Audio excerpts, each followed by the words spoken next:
Welcome students. প্রথমে সকলকে স্বাগত জানিয়ে আজকে আমি আমার ক্লাসটা শুরু করছি। ক্লাসটা শুরু করার আগে আমি সকলকে বলবো, যারা এখনও পর্যন্ত আমার এই learn physics with a clear concept এই এডুকেশনাল চ্যানেলটিকে এখনও সাবস্ক্রাইব করনি, তারা অবশ্যই চ্যানেলটাকে সাবস্ক্রাইব করবে। আর ক্লাসটা যদি ভালো লাগে অবশ্যই একটা লাইক দেবে, বন্ধুদের সাথে শেয়ার করবে। তোমাদের একটা লাইক আমাকে অনুপ্রাণিত করবে আরও নতুন নতুন ভিডিও আপলোড করার জন্যে, ফিজিক্সের আরও অনেক গুরুত্বপূর্ণ তথ্য তোমাদের কাছে পৌঁছে দেওয়ার জন্যে। আজকে আমি আলোচনা করব তড়িৎ বলরেখা এবং তার সঙ্গে তড়িৎ প্রাবল্যের সম্পর্ক। তড়িৎ বলরেখার সাথে তড়িৎ প্রাবল্যের কী সম্পর্ক আছে সেটা আলোচনা করব। প্রথমে আসি তড়িৎ বলরেখার মানচিত্র। তড়িৎ বলরেখা দুটি সমপরিমাণ সমজাতীয় এবং বিপরীত জাতীয় আধানের জন্যে। আগের দিনে আমি তড়িৎ বলরেখা আলোচনা করেছিলাম। এখন সেই তড়িৎ বলরেখাগুলোর মানচিত্র আঁকা হয়েছে, সেটা বুঝতে হবে। এখানে আমরা দুটো সমপরিমাণ আধান রেখেছি। এখানে দেখা যাচ্ছে দুটোই ধনাত্মক আধান রাখা আছে। এখানে দুটো সমপরিমাণ ধনাত্মক আধান রাখা আছে। এখানে একটি ধনাত্মক আধান এবং একটি ঋণাত্মক আধান রাখা আছে। প্রথমে সমপরিমাণ দুটি ধনাত্মক আধান যেখানে রাখা হয়েছে, দেখা যাক সেখানে তড়িৎ বলরেখাগুলো কেমন হবে। এখানে আমরা দেখতে পাচ্ছি তড়িৎ বলরেখাটা আমরা এঁকেছি। তড়িৎ বলরেখার মানচিত্র এরকম হবে। দুটো সমজাতীয় আধান, দুটি পজিটিভ তড়িৎ আধান যদি আমি পাশাপাশি রাখি তাহলে এই ধরনের বলরেখার মানচিত্রটা হবে। এখানে দেখা যাচ্ছে মাঝখানে একটা বিন্দু আছে, যে বিন্দুতে কোনো তড়িৎ প্রাবল্য নেই। তাহলে এই বিন্দুটাকে আমি বলবো উদাসীন বিন্দু। অর্থাৎ এই বিন্দুতে যদি আমি একটা কোনো তড়িৎ আধান রাখি, সেই তড়িৎ আধানটি কোনো বল অনুভব করবে না। তাহলে দুটি সমজাতীয় ধনাত্মক আধান রাখলে তার ক্ষেত্রে যে তড়িৎ বলরেখাগুলো হবে সেই বলরেখার চিত্রগুলো অঙ্কন করেছি।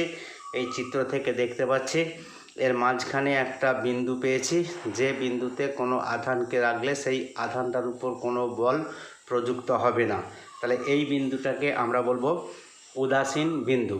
অপরপক্ষে এখানে একটি ধনাত্মক আধান এবং এখানে একটি সমপরিমাণ ঋণাত্মক আধান আমরা কিছু দূরত্বে রেখেছি। একটি ধনাত্মক আধান এবং সমপরিমাণের একটি ঋণাত্মক আধানকে আমরা কিছুটা দূরে রেখেছি। তাহলে সেই ক্ষেত্রে বলরেখার যে চিত্র হবে সেটা হবে এরকম। আমরা জানি ধনাত্মক আধান থেকে যে সমস্ত বলরেখাগুলো নির্গত হয় সেগুলো আধান থেকে বহির্মুখী হয়। এই যে আধান থেকে বহির্মুখী মানে আমরা এইখানে অ্যারো দিয়ে দেখেছি, আধান থেকে বাইরের দিকে বেরিয়ে যাচ্ছে। আর এখানে হচ্ছে একটা ঋণাত্মক আধান। ঋণাত্মক আধানের ক্ষেত্রে বলেছি এর ক্ষেত্রে হয় এই যে বলরেখাগুলো, সেই বলরেখাগুলো হয় আধানের দিকে অর্থাৎ অন্তর্মুখী। তাহলে এখানে দেখা যাচ্ছে যে বলরেখাগুলো এঁকেছি সেগুলো আধানের দিকে যাচ্ছে। তাহলে একটা ধনাত্মক আধান সমপরিমাণ ঋণাত্মক আধান কিছুটা দূরত্বে রাখলে যে বলরেখা সৃষ্টি হবে সেই বলরেখার মানচিত্র এখানে আমরা এঁকেছি।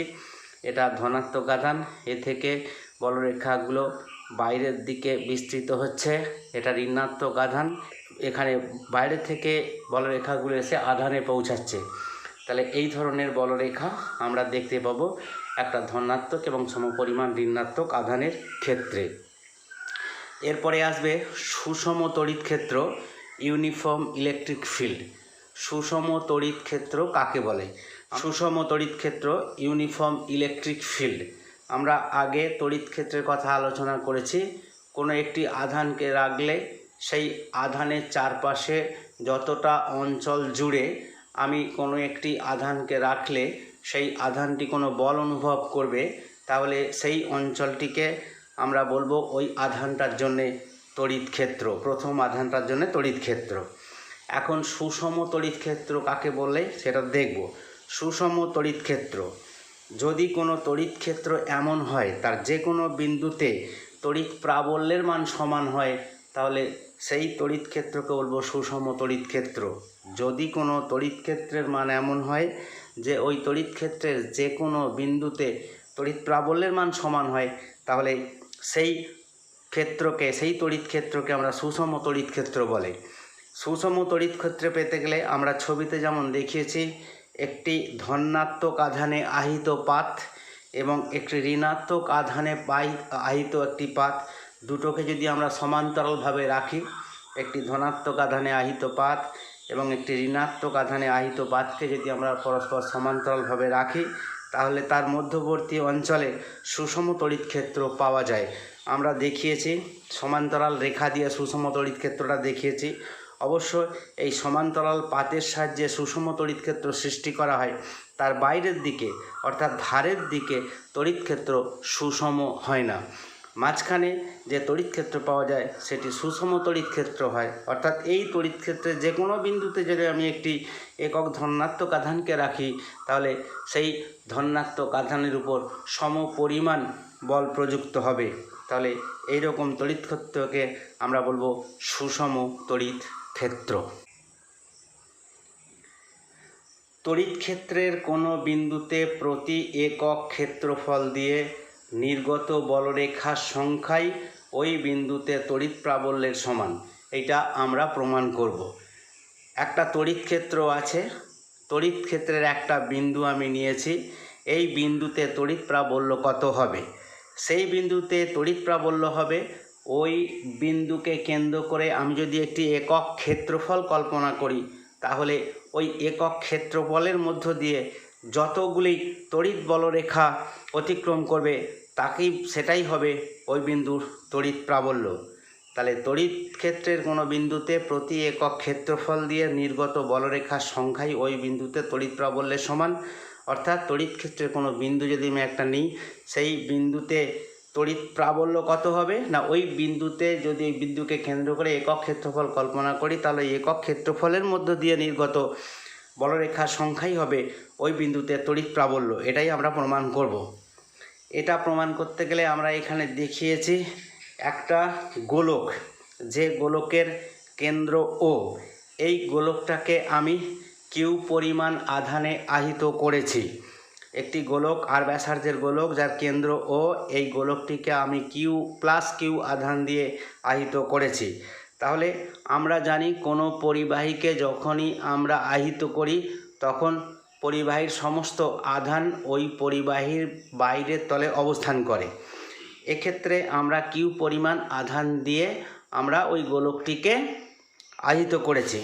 এখন দেখতে হবে, আমরা যখন ক্যালকুলেশন করব তখন আমাদেরকে ধরে নিতে হবে এই কিউ পরিমাণ আধান যেন ওই গোলকের কেন্দ্রে অবস্থান করছে।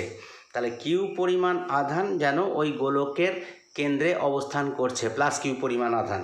তাহলে এটা ধরে নিয়ে আমরা এই গোলকের উপর একটা বিন্দু নিয়েছি পি, এই বিন্দুতে তড়িৎ প্রাবল্য প্রথমে নির্ণয় করব। প্রথমে পি বিন্দুতে তড়িৎ প্রাবল্য কত হবে সেটা দেখে নিই। মনে করি এই গোলকটিকে একটি পরাবৈদ্যুতিক ধ্রুবক কে, এই কে পরাবৈদ্যুতিক ধ্রুবকযুক্ত মাধ্যমে এই গোলকটিকে আমরা রেখেছি। এই গোলকটিকে আধান দিয়েছি প্লাস কিউ ইলেকট্রোস্ট্যাটিক ইউনিট। তাহলে এই পি বিন্দুতে ক্ষেত্র প্রাবল্য কত হবে না, পি বিন্দুতে যদি আমি একটি একক ধনাত্মক আধানকে রাখি, তাহলে সেই একক ধনাত্মক আধানটি যে পরিমাণ বল অনুভব করবে সেটাই হবে পি বিন্দুতে ক্ষেত্র প্রাবল্য। পি বিন্দুতে ক্ষেত্র প্রাবল্য কত হবে? ক্ষেত্র প্রাবল্যকে যদি আমরা ই দিয়ে সূচিত করি, তাহলে ই ইজ ইকুয়াল টু কী হবে, কিউ, এখানে আছে একক ধনাত্মক আধান, তাহলে Q into one is equal to Q by K R square. তাহলে আমরা জানি কোনো একটা আধান থেকে আর দূরত্বে ক্ষেত্র প্রাবল্য হয় E is equal to Q by K R square, যেখানে কে হলো ওই মাধ্যমটির পরাবৈদ্যুতিক ধ্রুবক, আর হলো আধান থেকে উক্ত বিন্দুর দূরত্ব, এবং কিউ হলো আধানের পরিমাণ। এটাকে আমরা এইভাবে লিখতে পারি, is equal to K dash Q by R square. আমরা জানি K dash is equal to 1/k, তাহলে 1/k এর জায়গায় আমরা k ড্যাশ লিখেছি is equal to k dash Q by R square is equal to Q by K R square. তাহলে আমরা P বিন্দুতে যে ক্ষেত্র প্রাবল্য পেলাম তার মান হলো Q by K R square. এবার দেখি এই যে পরিবাহী, এই পরিবাহীটার পি যে বিন্দুটা আমি নিয়েছি ওই পি বিন্দুর কাছ থেকে একক ক্ষেত্রফল দিয়ে কতগুলো তড়িৎ বলরেখা অতিক্রম করছে। এটা জানার জন্যে প্রথমে এটা জানতে হবে ম্যাক্সওয়েল, বিজ্ঞানী ম্যাক্সওয়েল ধারণা করেছিলেন যে এক ইলেকট্রোস্ট্যাটিক ইউনিট আধান থেকে 4π/k সংখ্যক বলরেখা নির্গত হয়। তাহলে কোনো মাধ্যমের পরাবৈদ্যুতিক ধ্রুবক যদি কে হয়, সেই মাধ্যমে যদি আমি 1 ইউএসইউ পরিমাণ আধান রাখি তাহলে সেই 1 ইএসইউ পরিমাণ আধান থেকে 4π/k সংখ্যক বলরেখা নির্গত হবে। তাহলে 1 ইএসইউ আধান থেকে নির্গত বলরেখার সংখ্যা 4π/k। তাহলে এখানে আমরা রেখেছি কিউ ইএসইউ। তাহলে 1 ইএসইউ থেকে 4/k সংখ্যক বলরেখা নির্গত হচ্ছে। তাহলে কিউ ইএসইউ আধান থেকে নির্গত বলরেখার সংখ্যা হবে 4π/k ইন্টু কিউ দিয়ে গুণ হয়ে যাবে। এখন এই যে আর ব্যাসার্ধ বিশিষ্ট গোলক, এই গোলকটা যে পৃষ্ঠতল, এই পৃষ্ঠতল ক্ষেত্রফল হচ্ছে 4πr²। তাহলে এই যে আর ব্যাসার্ধ বিশিষ্ট যে গোলকটা আমরা কল্পনা করেছি সেই গোলকটার বাইরের তলের ক্ষেত্রফল হবে 4πr²। তাহলে টোটাল 4πr² ক্ষেত্রফল অর্থাৎ 4πr² ক্ষেত্রফল দিয়ে নির্গত বলরেখার সংখ্যা কত হচ্ছে 4π/k ইন্টু কিউ। তাহলে এটা হচ্ছে 4πr² ক্ষেত্রফল দিয়ে নির্গত বলরেখার সংখ্যা। তাহলে একক ক্ষেত্রফল দিয়ে নির্গত বলরেখার সংখ্যা কত হবে? তাহলে এই রাশিটাকে আমাকে 4πr² দিয়ে ভাগ করতে হবে, সেটাই করা হয়েছে। একক ক্ষেত্রফল দিয়ে নির্গত বলরেখার সংখ্যা কত হবে? 4πq/k ছিল, 4πq/k, একে 4πr² দিয়ে ভাগ করা হয়েছে। তাহলে এখানে 4π কেটে গেছে, তাহলে থেকে গেছে q/k² তাহলে এই যে রাশিটা পেলাম q/k² এটা কি রাশি? What is q/k²? q/k² is equal to P বিন্দুতে ক্ষেত্র প্রাবল্য। তাহলে আরেকবার মনে করে নিই, আমরা একটা গোলক নিয়েছি, গোলকের কেন্দ্র ও আর ব্যাসার্ধ বিশিষ্ট গোলক, ওটিকে কিউ আধানে আহিত করেছি। গোলকের উপরে যদি একটা পি বিন্দু আমরা নিই, আমরা দেখব পি বিন্দুতে ক্ষেত্র প্রাবল্য কার সঙ্গে সমান হবে? ওই পি বিন্দুর কাছ দিয়ে একক ক্ষেত্রফল দিয়ে অতিক্রান্ত তড়িৎ বলরেখার সংখ্যার সমান হবে। প্রথমে পি বিন্দুর ক্ষেত্র প্রাবল্য দেখে নিই। প্রথমে পি বিন্দুর ক্ষেত্র প্রাবল্য বের করেছি, q/k² এই রাশিটা পেয়েছি। এখন আমরা বলরেখার যখন ধারণা আনব তখন ম্যাক্সওয়েলের ধারণা অনুযায়ী আমাদের জানতে হবে 1 ইএসইউ আধান থেকে 4π/k সংখ্যক বলরেখা নির্গত হয়। তাহলে কিউ পরিমাণ আধান থেকে নির্গত বলরেখার সংখ্যা 4π/k ইন্টু কিউ। টোটাল তলের ক্ষেত্রফল 4πr²। তাহলে একক ক্ষেত্রফল দিয়ে নির্গত বলরেখার সংখ্যা হচ্ছে 4πq/k ইন্টু 4πr²। তাহলে এইটা ফাইনালি এসে দাঁড়ালো q/kr²। এই রাশিটাই হলো পি বিন্দুতে ক্ষেত্র প্রাবল্য, অর্থাৎ তড়িৎ ক্ষেত্রের কোনো বিন্দুতে ক্ষেত্র প্রাবল্য ইজ ইকুয়াল টু ওই বিন্দুর চারিদিকে একক ক্ষেত্রফল দিয়ে নির্গত তড়িৎ বলরেখার সঙ্গে সমান। একটি বিন্দু আধানকে তড়িৎ ক্ষেত্রের একটি বিন্দু থেকে অপর বিন্দুতে নিয়ে যেতে কৃতকার্য পথের উপর নির্ভর করে না। তাহলে তড়িৎ ক্ষেত্রের আমরা যদি দুটি বিন্দু নির্বাচন করি, আমি একটি তড়িৎ আধানকে যদি ওই একটা বিন্দু থেকে অন্য বিন্দুতে নিয়ে যাই বিভিন্ন পথ দিয়ে, তাহলে দেখা যাবে এই যে বিভিন্ন পথে যাওয়া সত্ত্বেও কৃতকার্য কিন্তু পথের উপর নির্ভর করবে না, অর্থাৎ প্রতি ক্ষেত্রেই কৃতকার্যের পরিমাণ সমান হবে। সেটাই আমরা দেখব, সেটাই আমরা প্রমাণ করব। এখানে আমরা দেখিয়েছি সবুজ লাইন দিয়ে, এটাকে তড়িৎ ক্ষেত্রের দিক দেখিয়েছি ই। এটা হচ্ছে একটা তড়িৎ ক্ষেত্র প্রাবল্য, এটা হচ্ছে ক্ষেত্র প্রাবল্য ই। আমরা দেখিয়েছি সবুজ রঙের লাইন দিয়ে, এটা হচ্ছে ই মিন্স ক্ষেত্র প্রাবল্য। তাহলে এটা হচ্ছে ক্ষেত্র প্রাবল্য। এখানে আমরা এ এবং বি দুটো বিন্দু নিয়েছি, এ এবং বি দুটি বিন্দু নিয়েছি। মনে করি আমি একটা আধান নিয়েছি কিউ, প্লাস কিউ, মনে করি একটা প্লাস কিউ আধান এ থেকে বি বিন্দুতে আমি নিয়ে যাব। সেটা সরাসরি আমি এ থেকে বি বিন্দুতে নিয়ে যেতে পারি, বা প্রথমে এ থেকে সি এ, তারপর সি থেকে বি এতে নিয়ে যেতে পারি। অর্থাৎ এ থেকে বিতে পৌঁছানোর জন্যে আমি এখানে দুটো পথের কথা আলোচনা করব। একটা সরাসরি এ থেকে বি, অপরটি এ থেকে সি, সি থেকে বি। প্রথমে আমি দেখব এই যে এখানে প্লাস কিউ পরিমাণ একটা আধান রাখা হয়েছে, এর উপর প্রযুক্ত বল কত। আমরা জানি এখানে একক আধান রাখলে তার উপর প্রযুক্ত বল হয় ই। তাহলে কিউ পরিমাণ যদি আধান রাখি তাহলে তার উপর প্রযুক্ত বল হবে কিউ ই। তাহলে এখানে কিউ আধানের উপর প্রযুক্ত বল হলো কিউ ই ভেক্টর।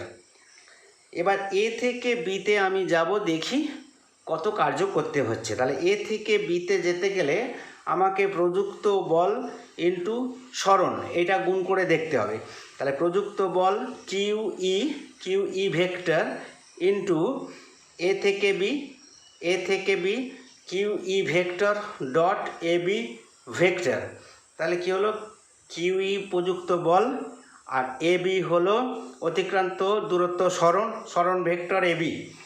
তাহলে Q E dot A B, তাহলে এটা দুটো vector, A vector dot B vector হলে কি হয়, A B cos theta. A vector dot B vector যদি হয় তাহলে আমরা জানি A vector dot B vector is equal to A B cos theta. সেটা এখানে করা হয়েছে Q E A B cos theta, Q E A B cos theta. তাহলে কিউ ই রেখেছি। What is A B cos theta? A B cos theta কত হবে? A B cos theta is equal to AC, কারণ AC by A B is equal to cos theta. এটা theta, অর্থাৎ এটা হচ্ছে theta কোণ, তাহলে এটাও থিটা কোণ। তাহলে এসি এটা ভূমি বাই এ বি, ভূমি বাই অতিভুজ is equal to cos theta. A B cos theta is equal to AC. তাহলে A B cos theta is equal to AC, এটা আমি বসিয়েছি কিউ ই ইন্টু এসি। তাহলে এ থেকে বিতে নিয়ে যাওয়ার জন্যে কৃত কার্য হলো কিউ ই ইন্টু এসি। এরপরে আসবো এ থেকে সিতে যাব, সি থেকে বিতে যাব। তাহলে এ সি বি পথে যদি আমি যাই তাহলে এক্ষেত্রে কৃত কার্য কত হবে সেটা আমরা একটু ক্যালকুলেশন করব। তাহলে এ সি বি অর্থাৎ এসি পথে যাওয়ার জন্য কৃতকার্য প্লাস সিবি পথে যাওয়ার জন্য কৃতকার্য, এসিবি পথে কৃতকার্য ইজ ইকুয়াল টু এসি পথে কৃতকার্য প্লাস সিবি পথে কৃতকার্য। তাহলে এসি পথে কৃতকার্য কত হবে? কিউ ই প্রযুক্ত বল ইন্টু এসি ভেক্টর, কিউ ই vector dot AC vector plus C থেকে বিতে গেলে কিউ ই ভেক্টর ডট সিবি ভেক্টর। তাহলে এটা হলো Q E dot AC, Q E dot CB. এখন Q E dot AC A vector dot B vector is equal to formula A B cos theta, যেহেতু এই মানটা হচ্ছে থিটা। আর এর ক্ষেত্রে একই A vector dot B vector is equal to A B cos theta, দুটোই কস থিটা করেছি। তাহলে কিউ ই এখানে এসি কস থিটা, এখানে যে কিউ ই বলটা প্রযুক্ত হচ্ছে সেই বলটার সঙ্গে যে তড়িৎ প্রাবল্যের দিকের সঙ্গে কোণ হচ্ছে 0 ডিগ্রি। আবার বলি, যখন আমি ওই আধানটাকে এ থেকে সি বিন্দুতে নিয়ে আসছি, অর্থাৎ এটার অভিমুখ আর এই যে ক্ষেত্র প্রাবল্যের অভিমুখ, এই দুটোর অভিমুখ সমান, অর্থাৎ এদের মধ্যবর্তী কোণ হচ্ছে 0, সেই জন্যে কিউ ই এসি কস থিটার মান 0 রেখেছি। প্লাস যখন ওই তড়িৎ আধানটাকে সি থেকে বি বিন্দুতে নিয়ে যাব তখন কৃতকার্য হবে কিউ ই ইন্টু সিবি কস 90। এখানে দেখতে পাচ্ছি আমরা সি থেকে বিতে যখন যাচ্ছি তখন এই যে ক্ষেত্র প্রাবল্য এই ভেক্টরটার সঙ্গে এই ভেক্টরটা পরস্পর লম্ব, সেই জন্যে এখানে আমরা 90 ডিগ্রি লিখেছি। তাহলে কত হলো? Q e into AC cos 0 is equal to 1, তাহলে কিউ ই ইন্টু এসি হলো। আর এটা cos 90 ইজ ইকুয়াল টু 0 হয়ে যাবে, তাহলে এই রাশিটা পুরোপুরি বাদ হয়ে গেল। Plus 0 is equal two kiwi into AC. তাহলে এ থেকে বিতে ওই কিউ পরিমাণ আধানকে নিয়ে যাওয়ার জন্যে ই ক্ষেত্র প্রাবল্য বিশিষ্ট কোনো তড়িৎ ক্ষেত্রের মধ্য দিয়ে কিউ পরিমাণ আধানকে এ থেকে বি বিন্দুতে নিয়ে যাওয়ার জন্যে কৃতকার্য হয়েছিল কিউ ই ইন্টু এসি। ওই আধানটিকে এসি তারপর সিবি, এ সিবি পথে নিয়ে যেতে কৃতকার্যের পরিমাণ আমরা দেখলাম কিউ ই ইন্টু এসি। তাহলে দেখলাম এবি পথের কৃতকার্য is equal to AC plus CB পথের কৃতকার্য, দুটো সমান। তাহলে আমরা কি দেখলাম, কৃতকার্য ডব্লিউ এবি, কৃতকার্য এ থেকে B is equal to q into AC, Q e into AC. আবার এসি টু সিবি অর্থাৎ ডব্লিউ এ সিবি, এখানেও কৃতকার্য কিউ ই ইন্টু এসি। এরা পরস্পর সমান, তাহলে এই দুটো কার্যই সমান। অর্থাৎ আমরা একটা বিন্দু থেকে অন্য বিন্দুতে যদি কোনো আধানকে নিয়ে যাই, তড়িৎ ক্ষেত্রের কোনো একটা বিন্দু থেকে অপর একটা বিন্দুতে যদি কোনো তড়িৎ আধানকে নিয়ে যাই, তাহলে এই কৃতকার্য আমাকে যে কার্য করতে হবে এই কার্যটা পথের উপর নির্ভর করবে না। তাহলে এই কার্যটা সর্বক্ষেত্রেই সমান হবে, এরা পথের উপর নির্ভর করবে না। আজকে এই পর্যন্তই। আমার ক্লাসটা শোনার জন্যে আমি সকলকে ধন্যবাদ জানাবো। আবার সকলকে ধন্যবাদ জানিয়ে আমি আজকে ক্লাসটা শেষ করছি।